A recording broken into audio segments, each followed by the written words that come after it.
Hey guys, it's Miss Aimee, and I was just going to share a quick message with you this morning to our Army group.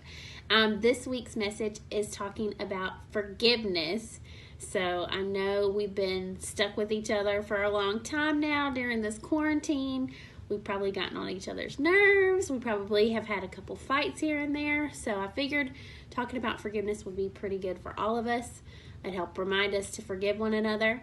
I don't have any helpers this week to help me tell the Bible story because Scout went to Florida to see her grandparents and Tate does not want to help me this morning. So I'm going to show you a Bible clip on forgiveness, and it's actually my favorite forgiveness story from the Bible. The Bible has quite a lot of different stories dealing with forgiveness in it, but my favorite Bible story on forgiveness is Jacob and Esau. And I'm sure you already know, but Jacob and Esau were twins, and we have some twins in our Army group. So I'm sure you girls know, Ava and Bella, what it's like to have a twin in the family, and I'm sure you've had your share of forgiveness going on in the home. But I couldn't imagine having a twin sibling. I have an older sister and a younger brother, and we've all gotten on each other's nerves a lot growing up, and even now as grown ups, sometimes we get on each other's nerves and we have to ask for forgiveness. But I'm going to show you this quick video on forgiveness, and then afterwards we'll say a couple more things, and I am looking forward to it. God's story, Jacob and Esau. So part of God's story is about twin brothers, and it begins like this. Once, there were twins named Jacob and Esau, and they didn't get along. They actually started fighting before they were born. Then during birth, Esau came out first, but Jacob was holding on to his heel. That's not normal, and they even look different. The Bible says Esau's body was covered in so much red hair, it was almost like he had clothes on. Jacob's skin was smooth. Well, they got even more different as they grew up. Esau hunted animals and spent time outside. Their dad, Isaac, was a big meat eater, so Esau was his favorite. Jacob, on the other hand, was a quiet guy who liked to stay indoors. Their mom, Rebecca, liked Jacob the best. The Bible doesn't talk much about Jacob and Esau as kids, but we do know Esau was lucky to be the oldest because he had what's called a birthright. That meant Esau would be in charge of their family, including all their money, land, and stuff. Jacob would probably have to work for his brother Esau, and their dad Isaac would give Esau a blessing, which means Isaac would ask God to take care of his oldest son Esau in an extra special way. Well, you probably think Esau was pretty excited about this, but he wasn't. In fact, one day he gave it up. He'd just returned from a hunting trip. Since he was out killing animals all day, he didn't have time to eat. He came home starving. Jacob was making stew, so Esau said, "Quick, give me some of that stew. I'm very hungry." Now, Jacob was a little sneaky, so he didn't just share the stew with his hungry brother, which would have been nice. Instead, he said, "First, sell me your birthright." And guess what? Esau said yes. It's a little like paying $1 million for a bowl of mushy soup. We don't know why Esau did that, but the Bible says he didn't care about the birthright. But later, when Isaac was really old and about to die, he wanted to ask God to take special care of his firstborn Esau. So he told Esau to go hunting and make him some tasty food, maybe for the last time. Now, Esau wanted the birthright, so he left right away to hunt. Meanwhile, Rebecca had heard Isaac and Esau talking, and remember, Jacob was her favorite. She wanted him to get the blessing, so she did something really sneaky. She told Jacob, "I will prepare tasty food for your father. You take it to your father to eat. Then he'll give you his blessing before he dies." See, Isaac was blind. She was telling Jacob to pretend he was Esau. But there was a slight problem with her plan. First off, Esau was hairy. So if Isaac touched Jacob's smooth skin, he would know the truth. The Bible says Esau had a certain smell too, which might be a polite way of saying he stunk. I mean, imagine how smelly a guy would be if he was always sweating and getting dead animal blood stuck on his clothes and matted in his hairy skin. And this was before deodorant. So even though Isaac was blind, he might smell Jacob or touch his smooth arm and know the truth. Well, Rebecca was sneaky like Jacob. She told Jacob to put sheepskin on his arms and wear some of Esau's smelly clothes. Now Isaac would never know. And even though Isaac wondered why the voice sounded like Jacob, guess what? The trick worked. Jacob got the blessing.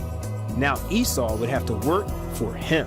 As you might imagine, Esau was furious. In fact, Rebekah had to help Jacob run away so Esau wouldn't kill him. What's really crazy about this story is Jacob messed up big time, but he really did get God's blessing. Esau even forgave him later. We don't know why God let this happen, but the truth is we all mess up sometimes, and God still wants us to be part of his story. And that's the story of Jacob and Esau. So, in case you missed it, here's the quick version. Jacob and Esau were twins. They were different. Jacob tricked Esau. Esau sold his birthright for stew. Later, Esau wanted his blessing. Rebekah helped Jacob trick his dad Isaac.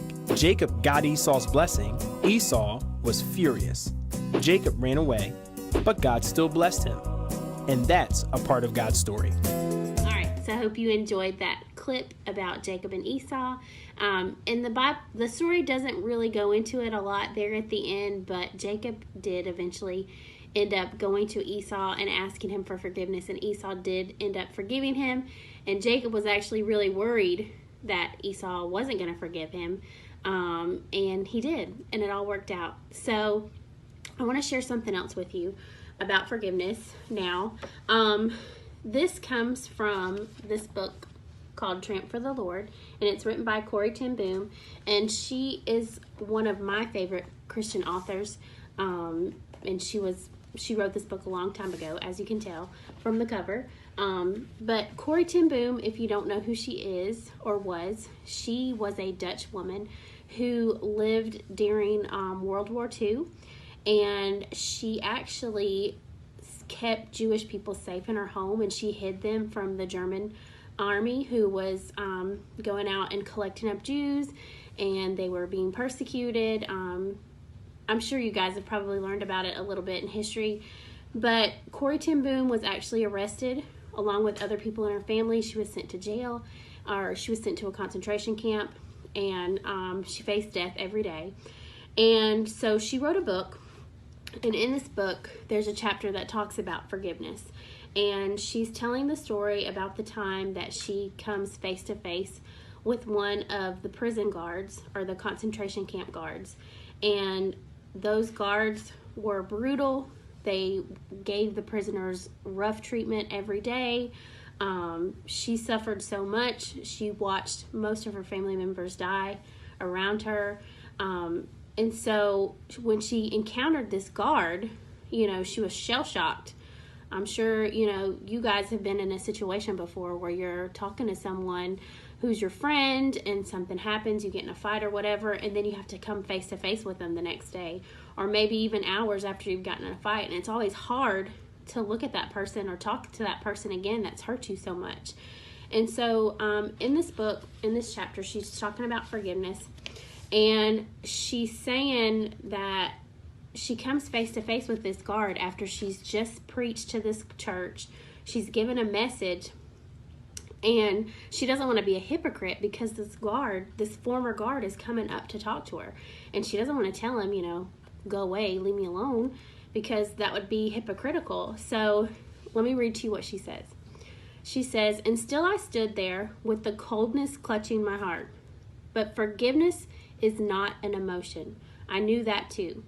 Forgiveness is an act of the will, and the will can function regardless of the temperature of the heart. Jesus, help me," I prayed silently. "I can lift my hand to shake it. I can do that much. You supply the feeling." And so woodenly, mechanically, I thrust my hand into the one stretched out to me. And as I did, an incredible thing took place. The current started in my shoulder, raced down my arm, sprang into our joined hands, and then this healing warmth seemed to flood my whole being, bringing tears to my eyes. "I forgive you, brother," I cried with all my heart. And that story, I love that story from this book. It always speaks to me, and I have to remember that sometimes myself too, where she says, forgiveness is not an emotion. Forgiveness is an act of the will, and the will can function regardless of the temperature of the heart. Girls, I encourage you this week, if you feel cold towards a person in your family, and I don't mean cold like burr, I mean cold like closed off, or if you feel closed off to your friends because of something that's happened between you two, I encourage you to do what Corrie ten Boom says here. Do what the Bible says to do.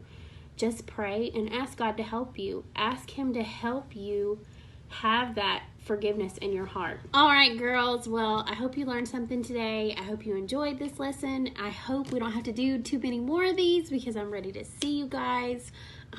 We actually went to the Army room a couple weeks ago. Haley helped me.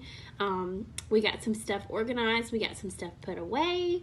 We've got some new stuff that we're going to try to be doing in there. So I'm really excited for you guys to come back and hear what all you've been doing and hear what you think about the plans for the Army room. Danielle was the winner of our Marco Polo challenge. So good job, Danielle. She guessed the right spot of where we were inside the church. So keep talking to us on those Marco Polos. We love hearing from you. And hopefully we'll have another challenge for you coming up. And I can't wait to see you girls. And I will talk to you soon. Bye.